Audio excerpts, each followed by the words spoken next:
வெப்பமண்டல புயலான சென்யார் மாநிலத்தை தாக்கும் என்று வானிலை ஆய்வு மையமான மிட் மலேசியா உறுதிப்படுத்தியதை அடுத்து ஸ்லாங்கூர் அரசு பள்ளிகள், அரங்குகள் மற்றும் மசூதிகள் உட்பட 1173 நிவாரண மையங்களை அடையாளம் கண்டுள்ளது.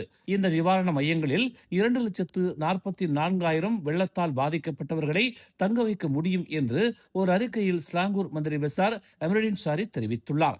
தேடல் மற்றும் மீட்பு முயற்சிகளுக்கு உதவுவதற்காகவும் உதவிகளை வழங்குவதற்காகவும் 4 சக்கர வாகனங்கள் மற்றும் கனரக லாரிகள் போன்ற 344 வாகனங்கள் மற்றும் 227 படகுகள் மாநிலத்தின் பல முக்கிய இடங்களில் நிறுத்தப்பட்டுள்ளதாகவும் அவர் கூறினார். வெப்பமண்டல புயலால் ஸ்லாங்கூர் பாதிக்கப்படுவது இதுவே முதல் முறை என்று தெரிவிக்கப்பட்டுள்ளது. இந்த புயலை எதிர்கொள்ள மாநில அரசு பல தயாரிப்புகளை செய்து வருகிறது. இதில் மாநில, மாவட்ட மற்றும் உள்ளூர் மன்றத்தின் மட்டங்களில் எந்திரங்களை செயல்படுத்துவது உட்பட அனைத்தும் அடங்கும் என்று தெரிவிக்கப்பட்டுள்ளது.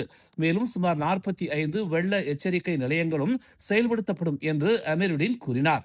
மேலும் செய்திகளை தெரிந்து கொள்ள தமிழ் மலர் இணையதளம், தமிழ் மலர் செயலி மற்றும் மலர் டிவி யூடியூப் சேனலை வலம் வாருங்கள். எங்களோடு இணைந்திருக்க மலர் டிவியை பதிவு செய்து கொள்ளுங்கள்.